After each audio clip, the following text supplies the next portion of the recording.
Big ideas. We're asked about our big idea. But big ideas are an old paradigm. We've exited the era of the big idea. We inhabit a world where there are billions of small ideas, micro ideas, nano ideas, a vast number of tiny pieces of information, data, observations, factoids that make up our current state of knowledge about stuff. Everything from fluid physics to cellular biology to the best way to mix household paint. The amount of information in the world is doubling at an exponential rate. There are exabytes of the stuff in our heads, on paper, sitting on server farms. It's like Brownian motion, millions of tiny particles moving around inside a cloud of smoke. Each particle a piece of data, a potential idea. Some of them are clumped together, organised within scientific disciplines, documented in journals or on databases, but the majority are not. Sometimes 2 or 3 of these disparate ideas or observations come into contact. They collide, their collision mediated by human imagination, filtered by intellect, and they combine to create a new idea or suggest some new direction of inquiry or research. If you want to accelerate innovation, then you need to let all these little ideas come into contact at a faster rate and find smart new ways to filter the results of these collisions. Okay, you might say, isn't that what the internet is for? Isn't that what Google does? But in reality, the number of potential collisions are limited by the fact that large amounts of research data are ring-fenced off from one another. You get what we call data sovereignty. Information is effectively imprisoned within predefined geographic, corporate and academic boundaries. One way in which data gets ring-fenced is within academic paywalls. Scientific journals often publish research papers using pay-to-view subscription services. And some of these services are very restrictive. You might only be allowed a 24 hours viewing window, for example. The average cost to read a closed access research paper online is around £10 per article. In some instances, the authors of specialist papers cannot afford to read their own online back catalogue. JSTOR, or Journal Storage, is a huge online archive of academic research. 1,700 journals, 50 million pages. It was created as a not-for-profit organisation, but in 2009 it adopted a subscription model to cover its costs, charging some universities as much as $50,000 in annual subscription fees. Every year, JSTOR turns down 150 million requests for information from its archives from non-subscribers. Instead of being a resource, JSTOR behaves more like a firewall. Paywalls lead to the economic stratification of academic data. Pay-gated access is more readily available to cash-rich Ivy League or Russell Group universities. Research and publishing costs are passed downwards onto student fees. It becomes more expensive to educate our kids to a higher level. Paywalls lead to reservoirs of zombie data, dead information that could potentially be useful but is never seen or used. In 2010, web activist Aaron Schwartz hacked JSTOR and attempted to liberate its content. He was caught part way through the download and forced to surrender and return the data that he had allegedly stolen. Criminal charges were brought against Schwartz that made him potentially liable to $1 million fine and 35 years in prison. He committed suicide in January of this year. JSTOR have been asked what it would take to open up their archives. Their answer was $250 million. As far as we're aware, the academics who wrote and peer-reviewed JSTOR's content have never been paid for their work, yet the journals who published it have effectively monetized it by licensing it to JSTOR. Some of the work is old and was in the public domain, but was digitized and has now disappeared from the physical universe into a walled garden. We're just covering our costs, say JSTOR. Clearly, if we are to fuel sustainable scientific innovation in the coming decades, then we need to unlock more of this opaque, walled-up data and bring it into play. Anyone familiar with the hacker farm ethos will be unsurprised to hear that we are advocates of open-source science. We're especially interested in situations where open access to data can potentially leverage some form of social transformation. Examples of this might be finding ways to accelerate the development and production of a new generation of effective antibiotics, or creating viable treatments for neuro-erosive illnesses such as Alzheimer's, Parkinson's, MS, etc. Cleanliness and the cost of caring for an ageing population are two of the NHS's highest cost problems. They are also the arguments most frequently rolled out as privatisation softeners. as if free market economics solved the problems of science and humanity every single time. In fact, the opposite is true. Drug companies are not particularly interested in developing new antibiotics. In fact, only 2 new agents have come onto the market in the last 40 years. As far as Big Pharma is concerned, antibiotics are just not profitable enough for long enough, so they direct their R&D firepower towards higher revenue targets. We need to find smart legal ways of unlocking these info monopolies and exposing the specialist research data inside them. Another way might be to publicise and popularise existing open access publishing options, such as PLOS, the Public Library of Science, or archive.org, or Biomed Central. We need to explore novel ways in which these archives could be networked or interlinked or queried against, or even better, their contents ported to new, more easily searchable platforms.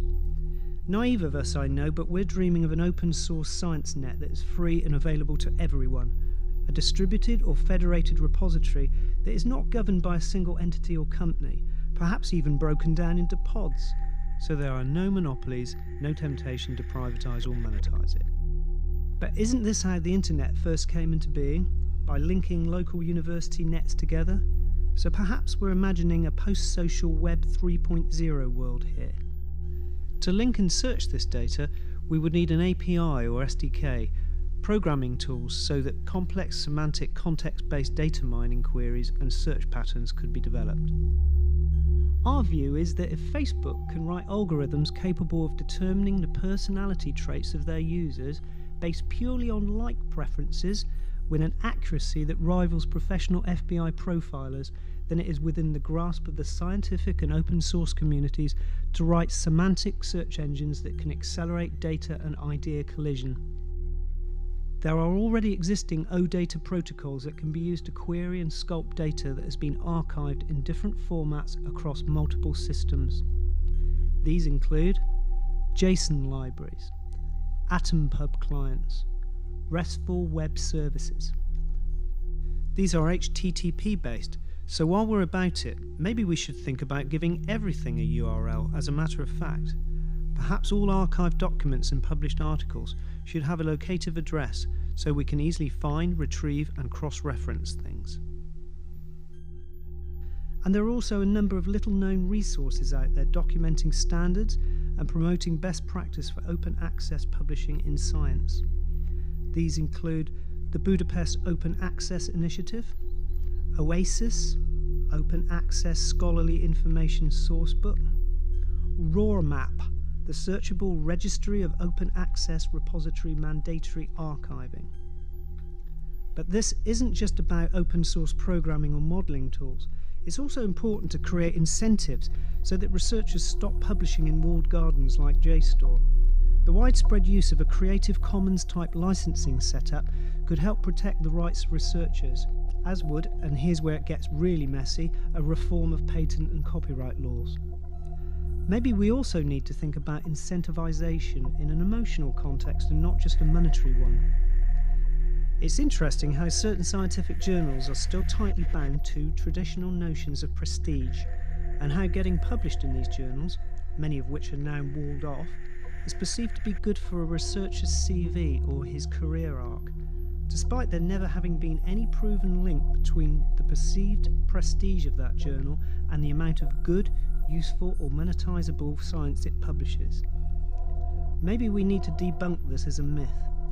Point out that there's no real prestige, no props in getting published in a journal that can't even be easily accessed or read by your peers. We need to build scientific publishing platforms that replace the historical view of prestige with dynamic attributes or virtues that make them more palatable, more useful to academics. In this instance, maybe we should start looking towards network theory or even EEC Web 2.0 for psychosocial clues that might induce researchers to share their work more openly. How can we get them to buy in? How can we convince them to go open? Perhaps building networks that can leverage more peer group recognition of your work, that enhance the value of your research in ways other than basic monetization, might act as an enticement. We're not suggesting that science should have the equivalent of a Facebook like button.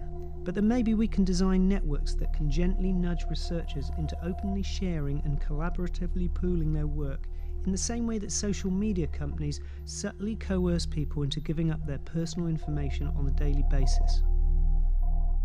We also think there might be some mileage in using readers.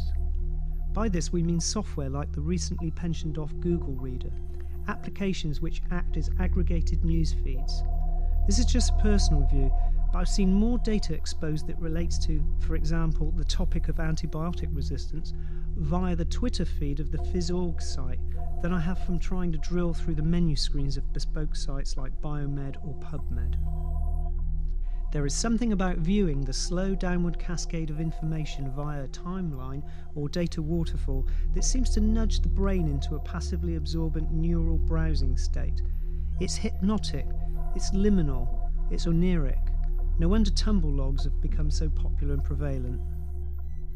Since intellect, imagination and pattern recognition are the methods by which the human brain uses to sift through large masses of information and run test collisions of ideas, like in our Brownian motion, then feeds, aggregators and readers might be another way of presenting filtered streams of data to researchers and allowing them to subconsciously digest it. We need to create tools and online research nodes that lull the human brain into mentally modelling new ideas when it is exposed to data. If Brian Eno can create music for airports, or more recently, music for hospitals, music that supposedly promotes rest and healing, then is it not possible to create soundscapes using frequencies that induce a liminal state of inquisitiveness or intuitive data filtering? Music for pattern recognition, anyone? Equally, we should be asking digital designers and graphic artists to help us build systems and data repositories that actively promote engagement and sharing. What would scientific post-social look like? Maybe we need to embrace distraction, learn to parallel process, allow our subconscious to chew over and solve problems while consciously doing other things. We need to learn to graze and browse research data in the same way that we skim through music reviews, restaurant listings, or YouTube clips. The idea that you're not listening, not focusing while you're fiddling with your phone is starting to sound like something a grumpy parent would say. Science needs to go mobile. Phones will be replaced by Google Glass, which will be replaced by contact lenses powered by ambient static electricity, or nanochip networks threaded into your clothing, disposable webcams in your shirt buttons. We've passed a threshold. Computer processing power is no longer anchored to a desktop or a lab, and neither should science be. There is an elephant in the room, and its name is Google. Google seem intent on building something that might or might not be artificial intelligence.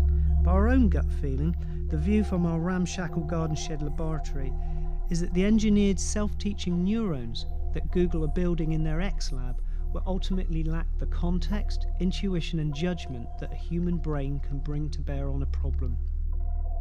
Machines have no desire. Machines do not dream. Machines might help us uncover and combine information in startling ways, but it is only through the mind of a human being that new ideas are born.